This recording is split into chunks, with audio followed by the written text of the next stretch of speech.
भारतीय अंतरिक्ष अनुसंधान संगठन यानी कि इसरो का बहुप्रतीक्षित मिशन चंद्रयान 3 23 अगस्त की शाम को चांद की सतह पर उतरेगा। प्रक्षेपण के 22 दिन बाद चंद्रयान 3 की चांद की सतह पर सॉफ्ट लैंडिंग होगी। इसके साथ ही भारत इतिहास रच देगा और ऐसा करने वाला दुनिया का चौथा देश बन जाएगा। इतना ही नहीं, चांद के दक्षिणी ध्रुव पर सफल लैंडिंग कराने वाला भारत पहला देश बनेगा। लैंडिंग से पहले इसरो ने अपनी तैयारी भी पूरी कर ली है। अंतरिक्ष वैज्ञानिकों की टीम ने इस बार सॉफ्ट लैंडिंग के दौरान लास्ट मिनट्स ऑफ टेरर के जोखिम को लगभग खत्म कर दिया है। लैंडिंग के वक्त वे सभी विकल्प मौजूद रहेंगे जिनका इस्तेमाल किसी भी आपात स्थिति में सुरक्षित लैंडिंग के लिए किया जा सकता है। इस बीच हमें जानना जरूरी है कि आखिर चंद्रयान 3 मिशन क्या है, कहां उतरेगा चंद्रयान 3, क्या लैंडिंग की जगह अंतिम समय में बदली जा सकती है, इस बार कैसी लोकेशन का चुनाव किया गया है, आइए समझते हैं। इसरो के मुताबिक चंद्रयान 3 मिशन चंद्रयान 2 का ही अगला चरण है जो चंद्रमा की सतह पर उतरेगा और परीक्षण करेगा। इसमें एक प्रणोदन मॉड्यूल, एक लैंडर और एक रोवर है। चंद्रयान 3 का फोकस चंद्रमा की सतह पर सुरक्षित लैंड करने पर है। मिशन की सफलता के लिए नए उपकरण बनाए गए हैं, एल्गोरिदम को बेहतर किया गया है। जिन वजहों से चंद्रयान 2 मिशन चंद्रमा की सतह नहीं उतर पाया था उन पर फोकस किया गया है। मिशन ने 14 जुलाई को दोपहर 2:35 पर श्रीहरिकोटा केंद्र से उड़ान भरी और अगर सब कुछ योजना के अनुसार हुआ तो 23 अगस्त को चंद्रमा पर उतरेगा। ये मिशन भारत को अमेरिका, रूस और चीन के बाद चंद्रमा पर सॉफ्ट लैंडिंग करने वाला दुनिया का चौथा देश बना देगा। चंद्रयान 3 मिशन चंद्रमा के दक्षिणी ध्रुव के पास उतरेगा। लैंडिंग की जगह चंद्रमा पर बिल्कुल ध्रुवीय क्षेत्र में नहीं है। चंद्रयान 3 के लिए निर्धारित स्थल लगभग 68 डिग्री दक्षिण अक्षांश है, लेकिन ये अभी भी चंद्रमा पर किसी भी अन्य लैंडिंग की तुलना में दक्षिण में बहुत दूर हैं। दुनिया के सभी मिशन अभी तक भूमध्य रेखीय क्षेत्र में ही उतरे हैं। इसकी मुख्य वजह यह है कि इस क्षेत्र को सबसे अधिक धूप मिलती है।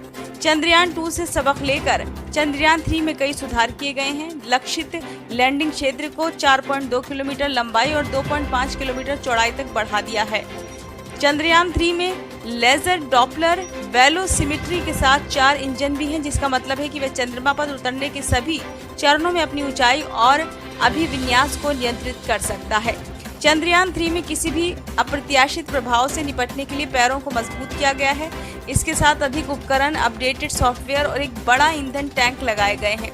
यदि अंतिम मिनट में कोई बदलाव भी करना पड़ा तो ये उपकरण उस स्थिति में महत्वपूर्ण होंगे। इसरो के प्रमुख एस सोमनाथ ने कहा कि 2019 का मिशन चंद्रयान 2 आंशिक सफल था, लेकिन इससे पहले अनुभव इसरो के चंद्रमा पर लैंडर उतारने के लिए नए प्रयास में काफी उपयोगी साबित हुए। इसके तहत चंद्रयान 3 में कई बदलाव किए गए। इसरो ने चंद्रयान 2 से सबक लेकर चंद्रयान 3 में व्यापक बदलाव किए हैं।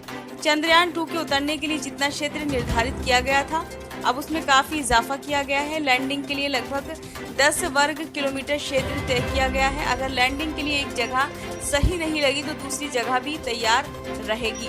इस बीच इसरो ने कहा कि पहले विक्रम लैंडर के लिए अनुकूल स्थितियों को पहचाना जाएगा। लैंडिंग के लिए निर्धारित समय से ठीक 2 घंटे पहले यान को उतारने या ना उतारने पर अंतिम निर्णय होगा। इसरो के वैज्ञानिक नीलेश एम देसाई के मुताबिक अगर चंद्रयान 3 को 23 अगस्त को लैंड नहीं कराया जाता है तो फिर इसे 27 अगस्त को भी चांद पर उतारा जा सकता है। इसरो के पूर्व निदेशक डॉक्टर के सिवान के अनुसार पिछली बार लैंडिंग प्रक्रिया के बाद हमने डाटा देखा था, उसके आधार पर सुधारात्मक उपाय किए गए हैं। जहां भी मार्जिन कम है हमने उन मार्जिन को बढ़ाया है। चंद्रयान 2 से हमने जो सबक सीखा है उसके आधार पर चंद्रयान 3 के सिस्टम को अधिक मजबूती के साथ आगे बढ़ाया है। चंद्रयान 3 को टारगेट स्थल से आगे पीछे ले जाने की व्यवस्था है। 1 किलोमीटर के दायरे में उसकी सुरक्षित लैंडिंग हो सकती है।